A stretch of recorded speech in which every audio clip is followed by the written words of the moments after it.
And what it do, fam? It's your boy D-Light. And I'm back with another video. And you are new, hit that subscribe button. And if you're not new, you know what this channel's about to do. Just have to clean that off. Today, I'm going to talk on the story. And I'm going to show you a couple of videos here. And it's about this young man that you see up here and his parents. Bryson Muir, who was 14 years old, had went missing, you know, and the parents was uncooperative, you know, during this search and everything, and basically they found the baby safe and sound.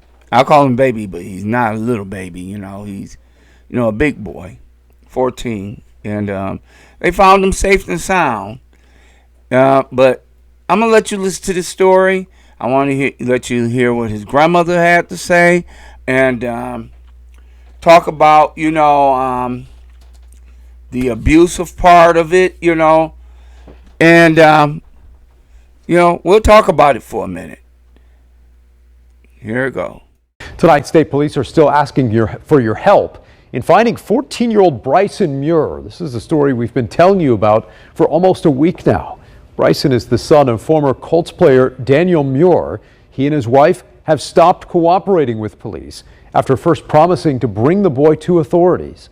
Fox 59's Eric Graves has been on this story since it broke, and today he spoke with Bryson's grandmother, who's the last person to have seen Bryson. She is cooperating with law enforcement. Eric. Cheryl Wright lives near Cleveland. She says early in June she was with her now missing grandson for 3 days before he chose to go back to his family, despite Bryson admitting his father had hit him. This is how Bryson came to his grandmother's house, a black eye, split lip, and his whole face swollen. Wright says she doesn't know how many times Bryson had to have been hit for his face to swell up like this. She says Bryson told her it was his dad, former Colts defensive lineman Daniel Muir, who hit him, but he wouldn't give any further explanation. When Bryson's mother, Kristen, came to pick him up on June 16th, Wright says she tried to get Bryson to stay, but he ran outside to his family. Wright called police concerned Bryson was only going to continue to get hurt. Police managed to stop the Muirs before getting on the highway, but Bryson wasn't in the car. Wright says police told her the Muirs might have put him in a different vehicle. In the more than 2 weeks since she's last seen her grandson, Wright has only become more worried for his safety. It hurts my heart. It hurts me that anyone could be beaten like that. It hurts that a parent would allow that. It hurts that my daughter would allow anyone to do that to her child.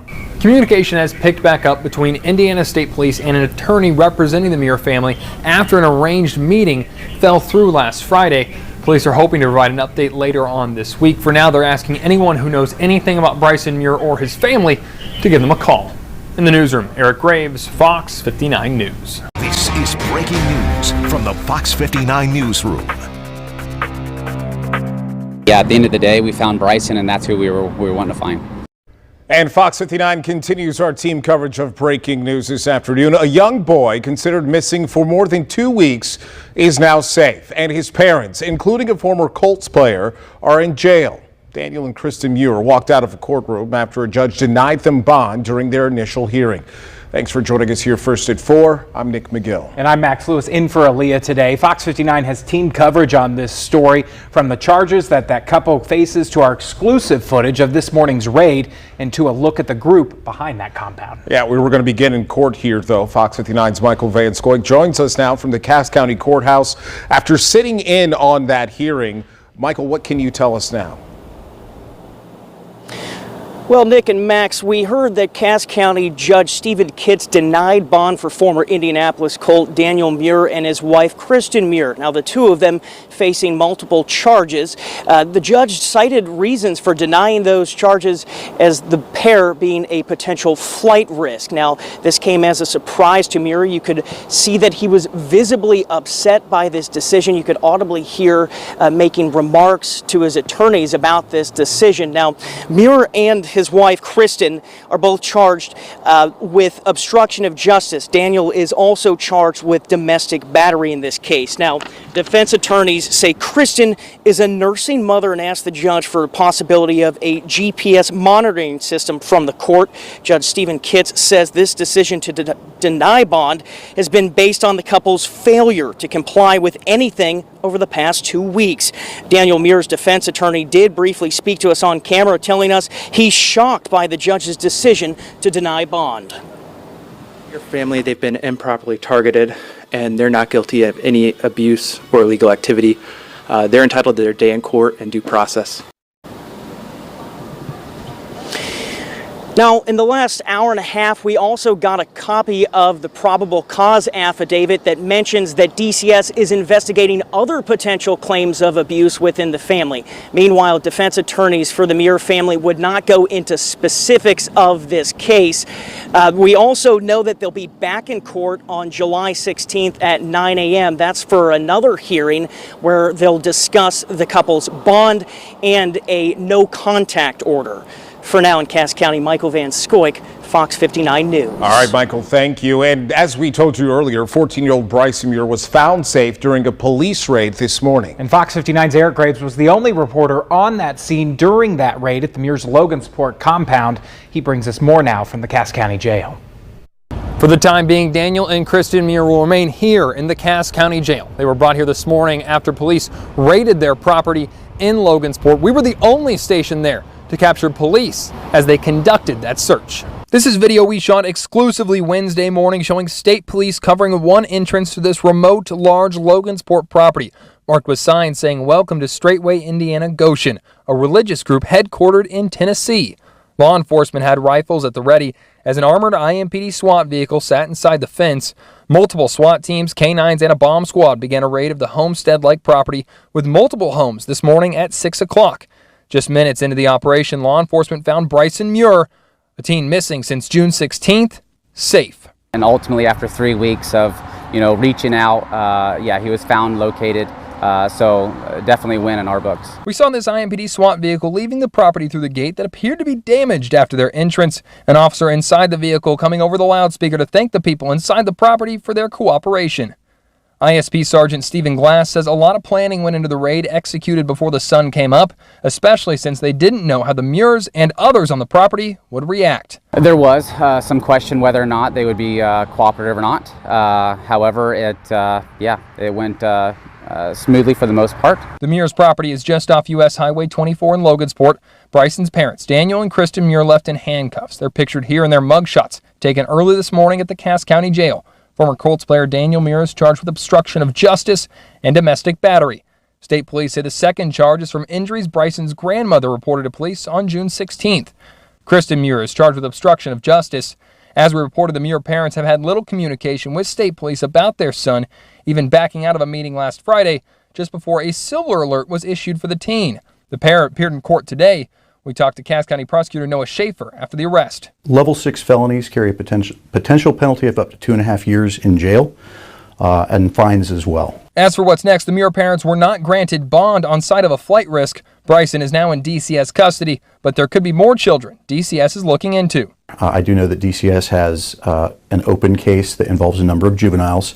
Neighbors we talked to around the Muirs property did not want to go on camera this morning. One neighbor telling us she heard the helicopters overhead early on this morning, and when she turned on the news, she was not surprised to see what was happening. Another neighbor telling us through his doorbell that he wanted nothing to do with his neighbors. Reporting in Logansport, I'm Eric Graves. All right, Eric, thank you. Now, property records show that the compound police raided this morning is owned by a group called the Servant Leaders Foundation. But the actual nature of that organization remains a mystery. Now, Max has been looking into this all day, and Max, it appears there is some connection between the foundation and two former Colts. Yeah, that's right, Nick. Take a look at this property. It's huge, 120 plus acres made up of several parcels that were all purchased back in 2020 by either Daniel Muir, Bryson's father, or former Colts defensive to then Robert Mathis. They spent close to $2 million on the property, and then in November of last year, each of those parcels was transferred over to what's called the Servant Leaders Foundation. Now, we couldn't find any registered business or nonprofit with that name. The foundation has some kind of connection with the Straightway Ministries, which is a Tennessee-based religious group. According to its website, they believe in a life separated from mainstream society, and they advocate for a return to biblical law. There have been some accusations that the group is a cult. Now, it's led by Pastor Charles Dowell, who spoke out on the raid today and threatened to get revenge. Listen.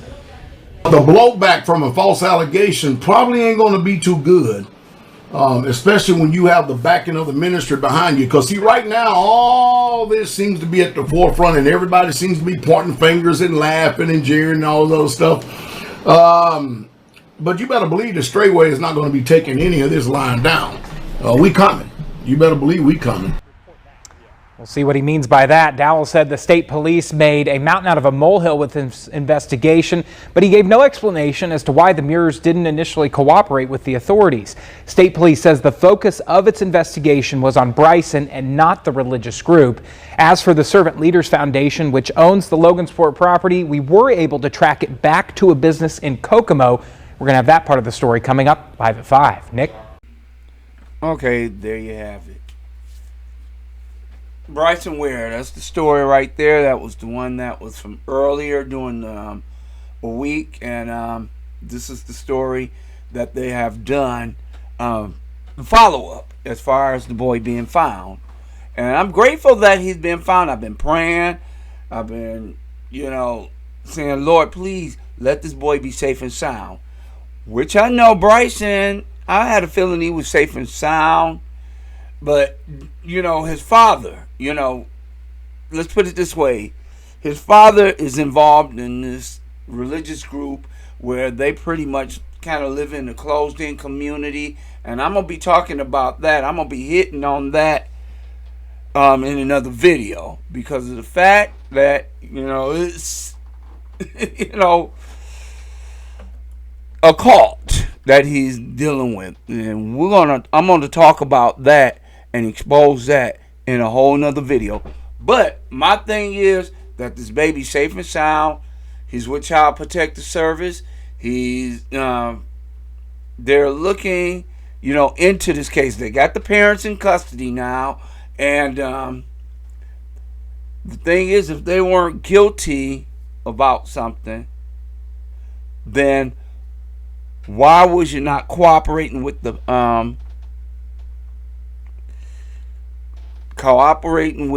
media, or the police rather? Not media, but the police. So now that lets you know you're guilty of something. I mean, the picture showed right here of the boy being abused.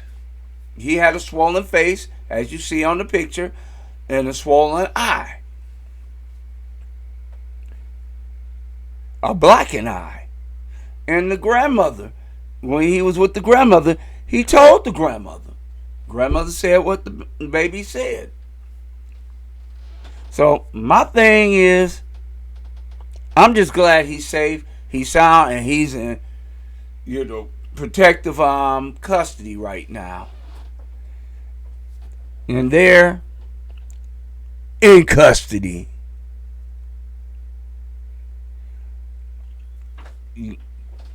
No excuse for bullying or beating up a child to the point where their face is bashed in or bruised up and swollen.